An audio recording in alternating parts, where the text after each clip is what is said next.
Топчугүл Шайдуллаева мен үчүн негизи кара сөздүн мындайча айтканда мастери десек болот экен. Бул кара сөздүн мастери болгону менен бирок чыгармаларында укмуштуудай чоң поэзия бар экен. Бирок тура албады. Турганда эми эмне кылат? Сайра үйүнө кирерде кадимкидей туман кетип, айлана жапжарак боло түшкөн.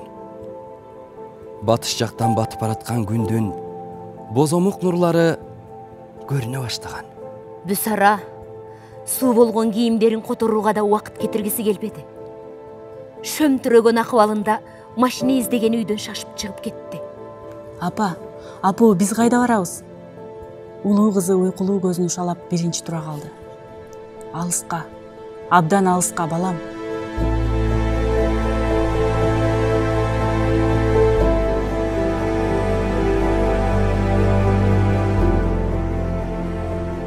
Аял затына тиешелүү нерсенин баардыгы тең бар.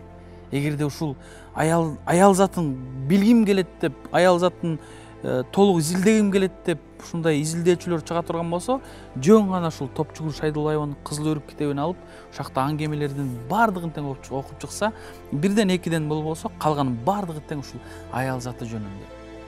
Бечара. Абышкандан башкага менин өлгөнүм баары бир тура.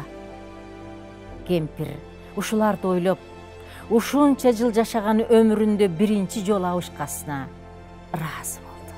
Караңгы көрдө жатсаң да, сен мага караганда бактылуусуң. Эриң аргасыз үйлөндү. Аны турмуш мажбурлады.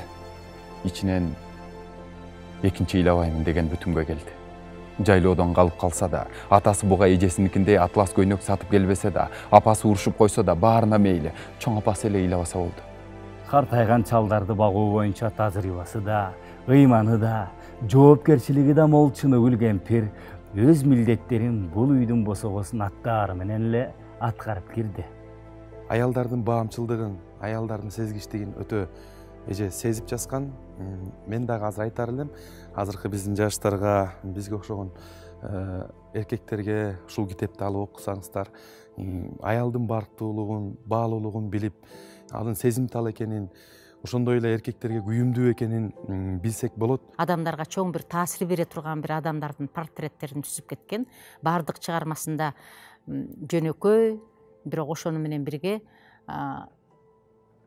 кандайдыр бир жан дүйнөсүндө жашоону таза туткан, жашоого дилгир болуп жашаган, оош кыйыштарга туруштук бере алган, же бере албаган ушундай адамдардын тагдырын жазат да.